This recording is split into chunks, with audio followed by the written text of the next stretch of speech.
आज जो कहानी मैं अभी आप लोगों को सुनाने जा रहा हूँ, ये कहानी कबीर की है। और ये घटना उसके साथ तब हुई थी जब वो एक हिल स्टेशन घूमने जाता है। और जिस समय वो उस हिल स्टेशन में जाके पहुंचता है, तब तक बहुत देर हो चुकी थी, जिसके कारण वहाँ के सारे होटल बंद हो चुके थे। लेकिन बहुत देर तक ढूंढने के बाद आखिरकार कबीर को एक होटल मिल जाता है। वो होटल थोड़ा पुराना था, थोड़ा क्रीपी टाइप का था, लेकिन कोई और ऑप्शन ना होने के कारण कबीर को उसी होटल में जाके रहना पड़ता है। जब वो उस होटल में जाता है और मैनेजर से रूम के लिए बातचीत करने लगता है, तो मैनेजर उसको रूम नंबर 312 देता है।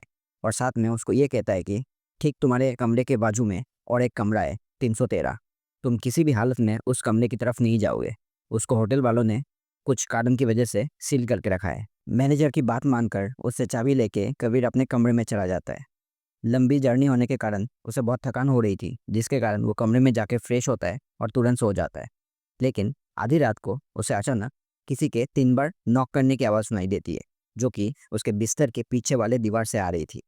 पहले तो वो उसको इग्नोर करता है, लेकिन तभी थोड़ी देर बाद उसको किसी के फुसफुसाहट की आवाज़ सुनाई देती है, जो कि कह रहा था, मुझे बाहर आने दो, मुझे बाहर आने दो। उस आवाज़ को फॉलो करके आखिरकार कबीर वही करता है जिसको करने से मैनेजर ने उसको मना किया था। वो रूम नंबर 313 की तरफ जाता है। और जब वो उस दरवाजे के पास पहुंचता है, तभी अचानक से वो दरवाज़ा खुल जाता है। और क्यूरियोसिटी के कारण कबीर उस रूम के अंदर चला जाता है। लेकिन वो रूम बिल्कुल ही खाली था। और उसके थोड़ी अंदर जाते ही अचानक से वो दरवाज़ा फिर से बंद हो जाता है। अगली सुबह जब मैनेजर आता है, तो वो देखता है कि 313 खुला हुआ है, लेकिन उसके जगह में 312 अपने आप सील हो चुकी है। और उसके अंदर से वही सेम आवाज़ आ रही है, मुझे बाहर आने दो, मुझे बाहर आने दो।